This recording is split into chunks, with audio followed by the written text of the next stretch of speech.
आणि आता पाहूयात मुलुख महाराष्ट्र सुपरफास्ट। प्रलंबित असलेला राज्य मंत्रिमंडळाचा विस्तार अखेर पार पडलाय। पहिल्या टप्प्यात 18 जणांना मंत्रिपदाची शपथ देण्यात आली आहे। भाजपकडून राधाकृष्ण विखे पाटील, गिरीश महाजन, चंद्रकांत पाटील, सुधीर मुनगंटीवार, सुरेश खाडे, अतुल सावे, रवींद्र चव्हाण, विजय कुमार गावित, मंगल प्रभात लोंढांना मंत्रिमंडळात स्थान देण्यात आलंय। मुख्यमंत्री एकनाथ शिंदे गटाकडून 9 जणांनी मंत्रिपदाची शपथ घेतली आहे। दादा भुसे, गुलाबराव पाटील, तानाजी सावंत, उदय सामंत, संदीपान भुमरे, अब्दुल सत्तार, दीपक केसरकर, शंभूराज देसाई, संजय राठोडांना मंत्रिपदाची शपथ देण्यात आली आहे। तर दुसरीकडे देवेंद्र फडणवीसांनी मविया सरकारवर टीका केली आहे। मंत्रिमंडळ विस्तार योग्य पद्धतीत झाला असून शिंदे फडणवीस सरकार मजबूत असल्याचं त्यांनी म्हटलंय। मंत्रिमंडळ विस्तारानंतर खाते वाटपावर सगळ्यांचं लक्ष लागलेलं असतानाच न्यूज 18 लोकमतच्या हाती संभाव्य खाते वाटपाची यादी आली आहे। त्यानुसार एकनाथ शिंदेंकडे नगर विकास मंत्रिपद, फडणवीसांकडे गृह आणि अर्थ खातं दिल्याची माहिती मिळतेय। चंद्रकांत पाटलांकडे महसूल तर विखे पाटलांकडे सहकार खातं सोपवलं जाण्याची शक्यता वर्तवली जाते। महिलांना मंत्रिमंडळ विस्तारात स्थान न दिल्यानं राष्ट्रवादीच्या खासदार सुप्रिया सुळेंना टीका केली आहे। मंत्रिमंडळात महिलांना योग्य ते प्रतिनिधित्व मिळेल अशी अपेक्षा होती, मात्र एकाही महिलेला संधी मिळाली नाही, हे अतिशय खेदजनक आहे। राज्याच्या स्त्री शक्तीवर हा अन्याय आहे असं सुप्रिया सुळे म्हणाल्या।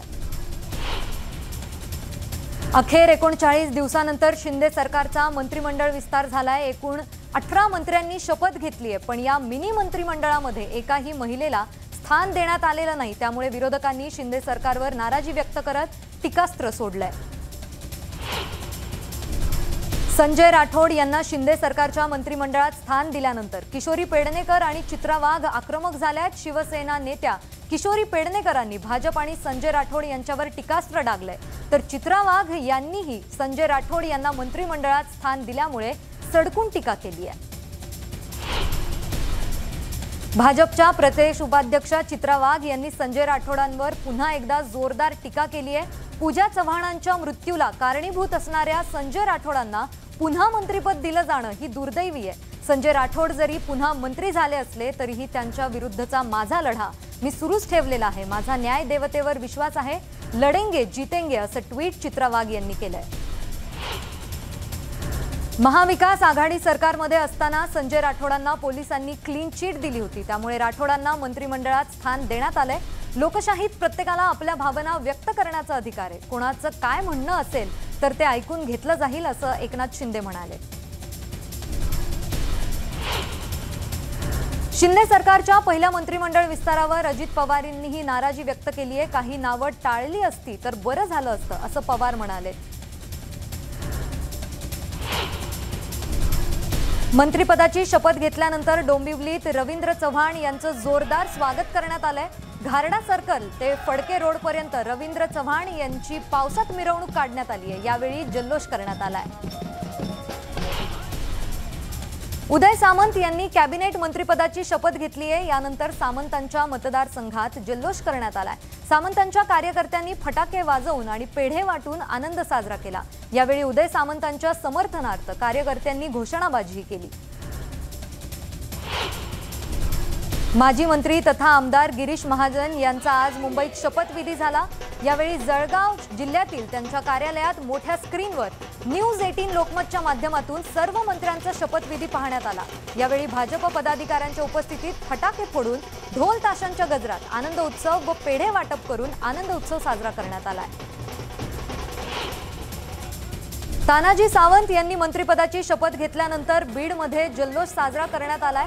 शहरातून मोटरसायकल रॅली काढण्यात आली। महादेव मंदिरात दुग्धाभिषेक, शिवाजी महाराज चौकात फटाके फोडून आनंद उत्सव साजरा करण्यात आलाय। संजय राठोड यांना पुन्हा एकदा मंत्रिपद दिल्यानं हिंगोलीत जल्लोष करण्यात आलाय। शहरातील गांधी चौक भागात बंजारा समाज बांधवांनी एकत्रित येत फटाके फोडून जल्लोष साजरा केला। राज्य सरकारमध्ये बंजारा समाजाला संधी मिळाल्यानं समाजाला न्याय मिळेल अशी भावना कार्यकर्त्यांनी यावेळी व्यक्त केली आहे। यवतमाळच्या दारव्हा दिग्रस मतदारसंघाचे संजय राठोड यांनी मंत्रिपदाची शपथ घेतली। त्यानंतर राठोड यांच्या कार्यकर्त्यांनी जनसंपर्क कार्यालयात एकमेकांना पेढे भरवून आनंद साजरा केलाय। यावेळी कार्यकर्त्यांनी संजय राठोड यांच्या समर्थनार्थ घोषणाबाजी केली। संजय राठोड यांनी मंत्रिपदाची शपथ घेतल्यानंतर पोहरादेवी येथील मंदिर परिसरात समाज बांधवांनी जल्लोष केलाय। कार्यकर्त्यांनी यावेळी फटाके फोडून आनंद उत्सव साजरा केलाय। राधाकृष्ण विखे पाटील यांनी मंत्रिमंडळ विस्तारात पहिल्या क्रमांकावर शपथ घेतली आहे। त्यामुळे नगरमध्ये कार्यकर्त्यांनी मोठा जल्लोष साजरा केला। उत्साही कार्यकर्त्यांनी यावेळी फटाक्यांची आतषबाजी करत आनंद व्यक्त केला। राज्यात मंत्रिमंडळ विस्तार झाल्यानंतर धुळ्यात शिंदे गटाकडून जल्लोष साजरा करण्यात आला। दादा भुसे, गुलाबराव पाटील यांच्यासह अब्दुल सत्तार यांना मंत्रिमंडळात स्थान मिळाल्यानं कार्यकर्त्यांनी एकच जल्लोष केला। गिरीश महाजन यांनी मंत्रिपदाची शपथ घेतल्यानंतर वरण गावात भाजपकडून जोरदार जल्लोष करण्यात आला। महाजन यांना मंत्रिपद मिळाल्यानं आता जिल्ह्याचा विकास होईल असा विश्वास माजी नगरसेवकांसह नागरिकांनी व्यक्त केला। राज्य मंत्रिमंडळाच्या विस्तारावर माजी मंत्री आणि काँग्रेस नेत्या यशोमती ठाकूर यांनी टीका केली आहे। मंत्रिमंडळ विस्तारात एकाही महिलेचा समावेश नाही याचं आश्चर्य वाटतं असं त्या म्हणाल्या। तसंच शिंदे फडणवीस सरकारमधील मंत्री वॉशिंग पावडरने धुतले आहेत का असाही प्रश्न त्यांनी विचारला। देशात स्वातंत्र्याचा अमृत महोत्सव साजरा होत असताना देशाच्या सर्वोच्च स्थानी आदिवासी महिलेला संधी दिली जाते, तर दुसरीकडे राज्यात शिंदे फडणवीस सरकारच्या मंत्रिमंडळाच्या विस्तारात महिलांना स्थान दिलं जात नाही, हे दुर्दैव असल्याची बोचरी टीका महिला आयोगाच्या अध्यक्ष रुपाली चाकणकर यांनी केली आहे। नांदेडमध्ये खासदार हेमंत पाटील यांच्या बँकेची ईडी मार्फत चौकशी करण्याची मागणी माजी खासदार सुभाष वानखेडे यांनी केली आहे। नोटबंदीच्या काळात त्यांच्या गोदावरी बँकेतून हजारो कोटींचा व्यवहार झाल्याचा आरोप करण्यात आला होता। त्यामुळे त्यांच्या बँकेची चौकशी करण्याची मागणी वानखेडेंनी केली आहे। शहादा तालुक्यात गेली अनेक वर्षांपासून ग्रामीण रुग्णालयच नसल्याने रुग्णांची मोठी गैरसोय होतीये। शहादा नगरपालिकेच्या मोडकळीस आलेल्या इमारतीमध्ये ग्रामीण रुग्णालय कसं तरी सुरू आहे। अशात कोट्यवधी रुपये खर्च करून बांधलेल्या ग्रामीण रुग्णालयाची इमारत गेले 6 महिने उद्घाटनाच्या प्रतीक्षेत आहे। यावर ग्रामस्थांनी संताप व्यक्त केलाय।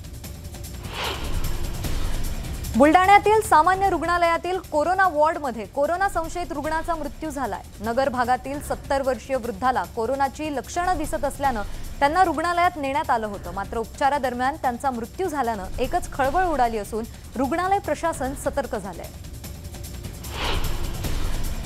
बुलडाणा जिल्ह्यात शिक्षकांची भरती झालेली नसल्यानं विद्यार्थ्यांचं शैक्षणिक नुकसान होतंय। जिल्ह्यात मराठी आणि उर्दू शाळांमध्ये 321 शिक्षकांची पदं रिक्त आहेत, तर मुख्याध्यापकांच्या 429 मंजूर पदांपैकी 168 पद रिक्त आहेत। त्यामुळे पालक आणि विद्यार्थी आंदोलन करतात। उस्मानाबादच्या तुळजापुरात छत्रपती संभाजीराजे यांच्या स्वराज्य संघटनेचा मेळावा संपन्न झाला।